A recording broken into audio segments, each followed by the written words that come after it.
खरगे जी, आपने कहा कि गवर्नमेंट इमरजेंसी को लेके बीजेपी टाउट कर रही है और आपके खिलाफ अभी तक चल रही है। 50 साल पहले जो बात हुई थी और आज की डेट में अघोषित इमरजेंसी चल रही है, आपने ये कहा।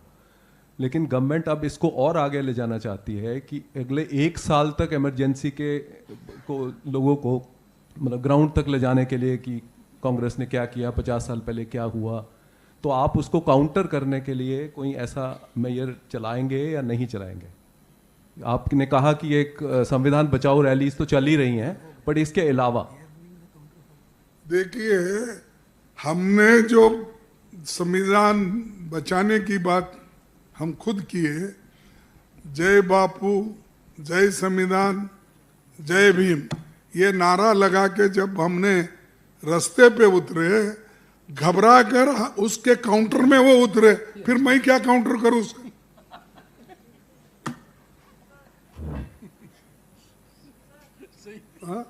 सर पवन सर सवाल ये खड़गे सर, ये रहा मैं।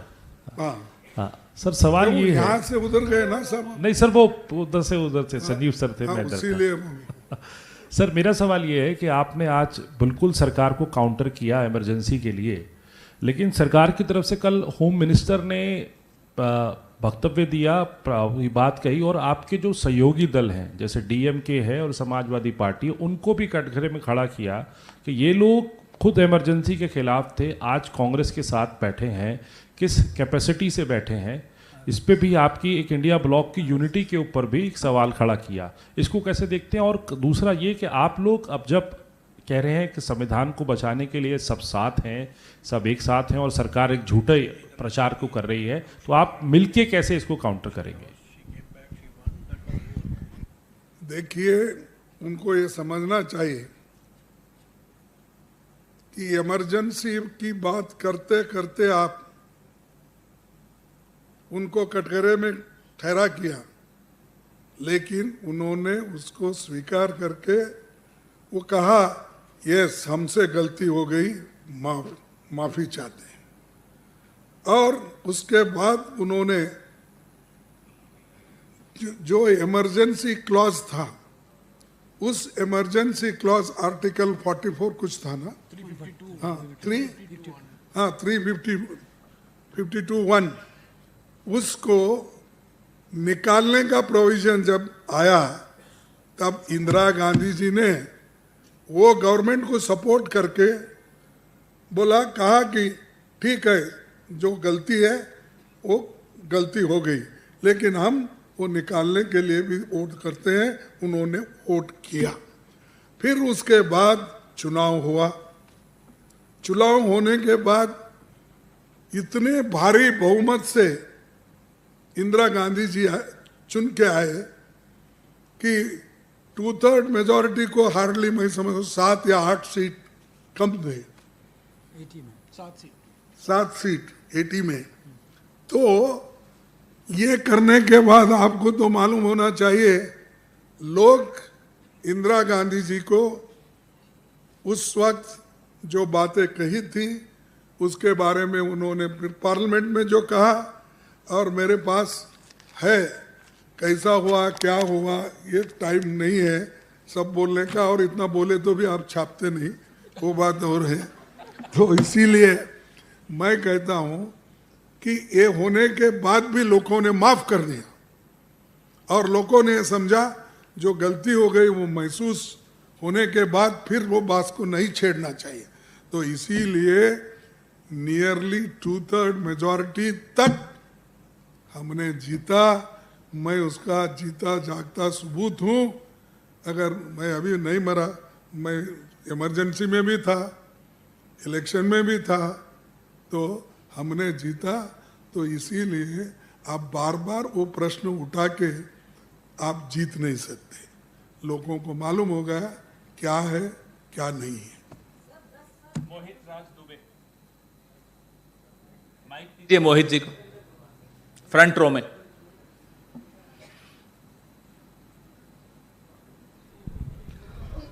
खरगे साहब नमस्कार। सामने आपके मेरा सवाल ये है कि देखिए, आपातकाल को लेके बीजेपी मुद्दा बनाती रही है। 50 सालों के दौरान ऐसा पहली बार हुआ है कि कांग्रेस का कोई अध्यक्ष आके प्रेस कॉन्फ्रेंस कर रहा हो, और आपातकाल पे तो आपने बात की जवाब दिया, लेकिन सवाल आपने चुनाव आयोग को लेकर उठाया और सीधे तौर पर एक बार फिर से निशाना आपने साधा कि चुनाव आयोग मौजूदा वक्त की सरकार की कठपुतली हो गई है। लेकिन दूसरी ओर चुनाव आयोग की ओर से भी कई बार जवाब ये आया है और ये कह रहा है कि राहुल गांधी जो आरोप महाराष्ट्र विधानसभा चुनाव को लेकर लगा रहे हैं, अगर उनको कोई शिकवा है, कोई शिकायत है, तो खुद आए चुनाव आयोग में और जो भी उनकी शिकायतें हैं उसको लेकर वो बात करें। क्या कहेंगे आप चुनाव आयोग के इस जवाब के बारे में? अब मैं यही कहना चाहता हूँ कि बार बार मुद्दा हमने उठाया इसको दुरुस्त करने के लिए, ये नहीं कि जाके बहस करने के लिए। वहाँ हमने इसमें खामियां है और इससे जनता का नुकसान हुआ है, और जनता जो चाहती थी वो कैंडिडेट चुन के इसलिए नहीं आए कि उसमें कुछ गड़बड़ी है, सभी लोगों को मालूम है।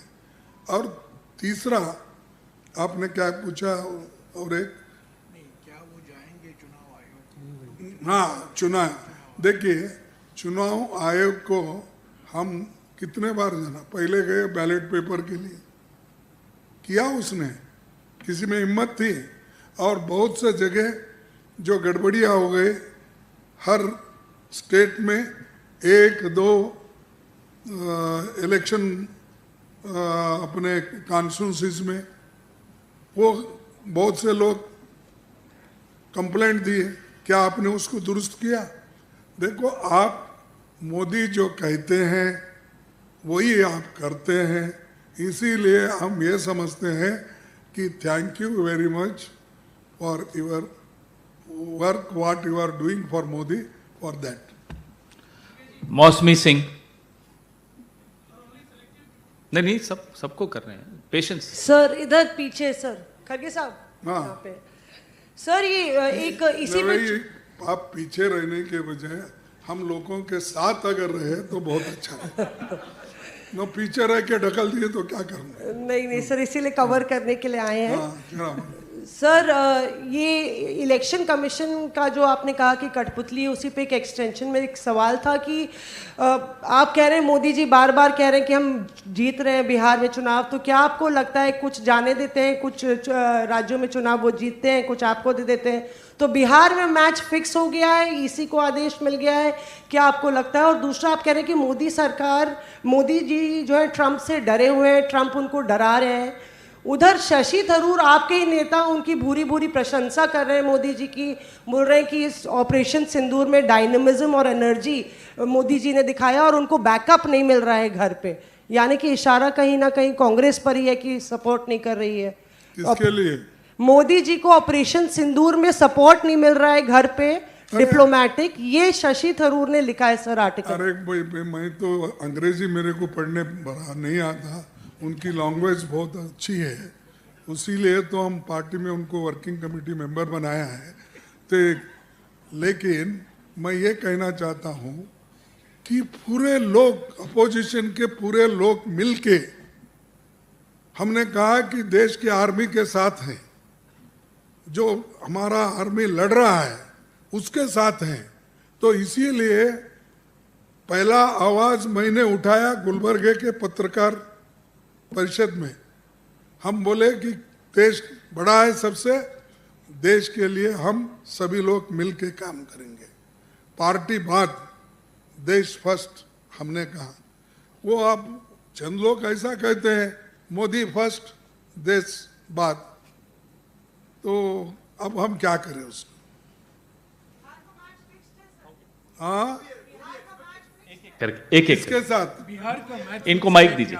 हमारा सर हेलो नहीं सर। भाई, हमारा मैच किसी से फिक्स नहीं होता, हम हमेशा लड़ते रहते, लड़ते रहेंगे। सर मोदी जी तो फिरते रहते हैं, संविधान से फिक्स है। सर उनको मैं- क्या है, कभी देश में बैठ के कोई काम किए हैं?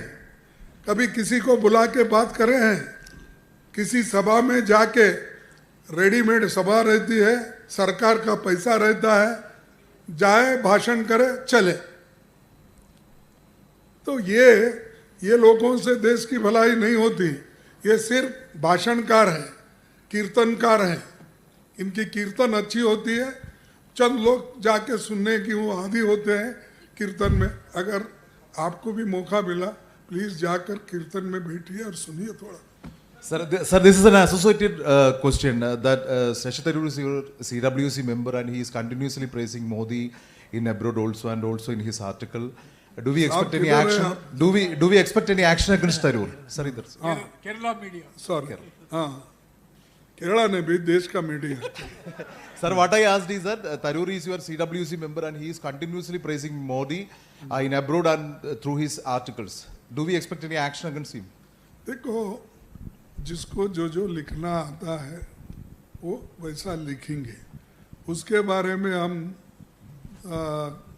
अपना दिमाग खराब नहीं करना चाहते हैं या उसमें हमारा दिमाग लगाना नहीं चाहते। हमारा एक ही टारगेट है, देश में यूनिटी रहो, देश की सुरक्षा रहे और देश के लिए हम लड़ते रहेंगे। पहले भी हम लड़े हैं, आगे भी हम लड़ेंगे। किसी के बात के ओर ध्यान देने की जरूरत नहीं। जी आप पूछिए। Sir are you afraid to take action against Shashi Tharoor? Shashi Tharoor ने बोल रहे मोदी सबसे बड़ा असर है। Already responded. प्रदीप, ये देखिए, ये सुनिए आप, मैं आपको बोलता हूँ, डर रहे हैं, कर रहे हैं, किसके लिए डरते हैं? पार्टी है हमारी, वी आर देयर, डोंट। अरे may be there are nearly 34 working committee members, 34 permanent invitees, nearly 30 people special invitees. तो अब वो बोल रहे हैं, उनके इच्छा के अनुसार वो बोल रहे हैं, उसमें हम बार बार उस बात को दोहराने की जरूरत नहीं। हमको चिंता लगी है देश को कैसे बचाए। अगर किसी को और की चिंता है तो उनके बाद आप पूछ सकते हैं उनको। खड़गे जी नमस्कार, मेरा 2 सवाल हैं। तो जो खास तौर से ट्रंप वाली बातचीत रही है और जिस तरीके से विदेश सचिव की ओर से ये जानकारी दी गई थी कि जो फ़ोन कॉल हुई थी उसमें सीधे तौर पर ट्रंप को बताया गया था कि इसमें ना तो मध्यस्थता हुई और ना ही इसमें कोई दबाव डाला गया, तो पूरी तरीके से खारिज कर दिया गया था। और उसके बाद ट्रंप ने जो कहा ये उनकी घरेलू राजनीति की वजह हो सकती है। दूसरा सवाल ये है कि जो बैलेट पेपर की मांग की गई थी कि चुनाव हम इस पर कराएंगे, अब ईवीएम पर सवाल उठते रही हैं, बिहार चुनाव सामने है, क्या एक बार फिर से इसको लेकर कोई गुंजाइश बचती है पार्टी के सामने, इस चुनाव को लेकर आप बैलेट पेपर की मांग करें, चुनाव आयोग के पास जाएं? देखो, बार बार जो भगवान हमको दर्शन ही नहीं देता, बार बार उसके पास जाके क्या क्या बोलते हैं वो, ये मांगने का नहीं, मन्नत मांगने का क्या है? जब रिजल्ट ही कुछ नहीं आता तब वो कोई फायदा नहीं है। जब जरूरी है फिर ऑल पार्टी को पूछ के जो करना है करेंगे। खड़गे साहब, क्योंकि आपने चुनाव आयोग पर ट्रंप वाला बोल दिया ना भाई, ट्रंप आप बेचारे ट्रंप के पास सामने उन्होंने झुक गए हैं। और ट्रंप तो अपना जो स्टाइल में बोलना है, कभी अपना ये इसके स्टाइल में बोलता है, क्या है अपना, नहीं जी, वो ये रहता ना बड़े ग्राउंड पे बोलता, हाँ वो मारते रहता है, कभी बात करते रहता है। तो इसीलिए अब वो अपनी बात तो खुल के 15 दफा बोला। अगर तुम्हारे तरफ से अगर कोई एक बार भी रिस्पांस नहीं आता तो फिर क्या कहें हम? तो इसलिए छोड़ दो, उसके बाद ट्रंप अपनी बात बोलते ही रहेगा, मोदी चुप रहते ही रहेंगे। खड़गे साहब, क्योंकि आपने चुनाव आयोग से मैच फिक्सिंग की बात की, कहा कि चुनाव आयोग कठपुतली है, तो ऐसे में पिछले कई सालों से ये आरोप मुख्य विपक्षी दल होने के नाते आप सरकार के खिलाफ लगा रहे हैं, तो कब तक आप हारने के लिए चुनाव लड़ते रहेंगे? अगर आपको लगता है कि चुनाव जो है वो फिक्स है और चुनाव आयोग आपकी सुन नहीं रहा है, आप पूरे विपक्ष को क्या लामबंद करके कुछ इस मसले पर करने का प्रयास करेंगे? देखिए, हमने पूरी कोशिश की, कानून के तहत भी कोशिश किए, आज भी कोशिश करते रहेंगे, लेकिन ये अगर गवर्नमेंट ठान ली जो गलती हो रही है वो गलती को ही अगर आगे लेके चलना है, और इलेक्शन कमीशन भी उन्हीं के इशारों पे अगर वो चलती है तो उसको दूसरा दवा नहीं है, जनता ही वो दवा दे सकती है। और हम जनता के पास बार बार जाएंगे, वो मशीन से हारने दो, किसी से हारने दो या लगाने दो, ये उन पर छोड़ेंगे, लेकिन हम तो लड़ते रहेंगे, आगे भी लड़ेंगे। सर मेरा सवाल है, मैं कनिका बात कर रही हूँ न्यूज़ इंडिया से।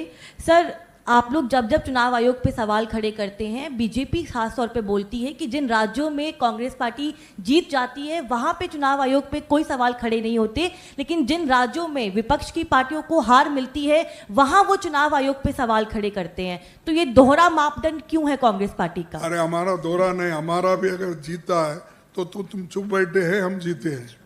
अगर वहां भी आप यही करते तो देखिए सवाल ऐसा नहीं तुम वहां जीते इसलिए ऐसा, तुम्हारे इलेक्शन प्रोसीजर में ही डिफेक्ट है। तुम क्यों सारी दुनिया बैलेट पे चल रही है तो आप क्यों नहीं करते, मेरा ये सवाल है। ठीक है मैं जीता, वो जीते, इन्हों जीते, आप हमारी मांग है बैलेट पेपर से चुनाव करो, और सारी दुनिया कर रही है, अमेरिका कर रही है, ऑस्ट्रेलिया कर रही है, इंग्लैंड कर रही है, कौन सा देश आप बताओ कि इस पे कर रही है, कौन सा बड़ा देश?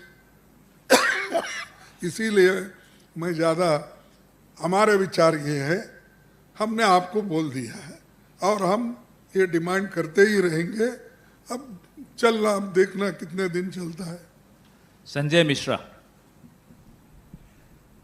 खड़गे साहब, आपने सारे मुद्दों की बात की, संसद में विपक्ष के मुद्दों पर चर्चा को लेके विपक्ष एकजुट रहा। इधर खड़गे साहब, इधर लाइट मेरे आंखों के ऊपर बहुत गिर रहा है, आप जरा अच्छा हाँ बोलिए साहब। संसद में विपक्ष कई मुद्दों पर चर्चा की लगातार सत्रों में मांग करता रहा है और कई बार विपक्ष की मांग नहीं मानी गई है। तो आपने जो मुद्दे उठाए, क्या लगता है कि बाकी जगह तो नहीं, लेकिन क्या संसद में लगता है कि लोकतांत्रिक व्यवस्था और लोकतांत्रिक परंपरा ठीक से काम कर रही है? देखो भाई, हम तो ठीक से काम करने के लिए ही पार्लियामेंट में आए हैं कि वो हमारे मुद्दे सुने, हमारे तकलीफात सुने, किसानों के मुद्दे सुने, इन्फ्लेशन का मुद्दा सुने, अनएम्प्लॉयमेंट का मुद्दा सुने, ये रखते ही जा रहे हैं, लेकिन वो सुनने को तैयारी नहीं है। तो बार बार कहना हमारा फर्ज होता है कि जो रिप्रेजेंटेटिव करके हमको भेजे हैं जो लोग, जो जनता, हमारा फर्ज होता है कि बार बार हम बात करेंगे। लेकिन उनको एक आदत है, क्या है कि मेजॉरिटी है, सही बात भी अगर हम वहाँ रखते हैं तो वो क्या करते हैं कि झगड़ा निकाल कर कुछ ना कुछ गड़बड़ करके हम लोगों को बाहर ढकलते हैं, वो अंदर रह के काले कानून पास कर लेते हैं। तो इसीलिए अब हम तो हर मुद्दा उठाने की इस बार भी कोशिश करेंगे। हम एक स्पेशल मीटिंग बुला रहे हैं हमारे सीपीपी लीडर के नेतृत्व में, वो हमारे मुद्दे हम जब उठाएंगे तो आपको मालूम होगा। नियामिका। सर आज एक देवेगौड़ा जी, सर इधर सामने, सर सर आज देवेगौड़ा जी की एक बुक भी लॉन्च हो रही है इमरजेंसी डायरीज के नाम से, जिसमें नरेंद्र मोदी जी के बारे में भी ये मेंशन किया गया है कि इमरजेंसी के टाइम पे जब वो एक यंग आरएसएस प्रचारक थे, कैसे उन्होंने ये लड़ाई लड़ी है संविधान को बचाने की, डेमोक्रेसी को बचाने की। इस पर आपका क्या टेक है, क्योंकि उन्होंने इस चीज़ को ट्वीट किया। देवेगौड़ा लिखे, अरे उन्होंने खुद ही पाप इतने परेशान थे, उनको अरेस्ट नहीं कर रहे थे तो खुद परेशान थे, तो देवराज अर्श के पास जाकर बोले कि सभी लोग अंदर जा रहे हैं, मेरे को बाहर रखें। हाँ, 10 साल की अघोषित इमरजेंसी कब खत्म होगी? जनता बहुत तंग आ गई है, चुनाव पारदर्शी नहीं होते हैं, संविधान की बात मानी नहीं जाती और जनता का मानना ये ढोल सरकार है। देखिए, हम पूरी कोशिश कर रहे हैं ऐसी सरकार को हटाने की, अगर आप हमारे को और 25 सीट देते तो ये हट जाते थे, लेकिन क्या करना, कभी कभी अच्छे लोग भी गलत काम करते हैं और हमको 25 सीटों से यहाँ पीछे रहना पड़ा। तो ठीक है, फिर कोशिश कर रहे, आपकी मदद की ज़रूरत है, आप सभी लोग हमारे साथ रहेंगे तो ज़रूर हम अपना जो मंजिल हासिल करेंगे।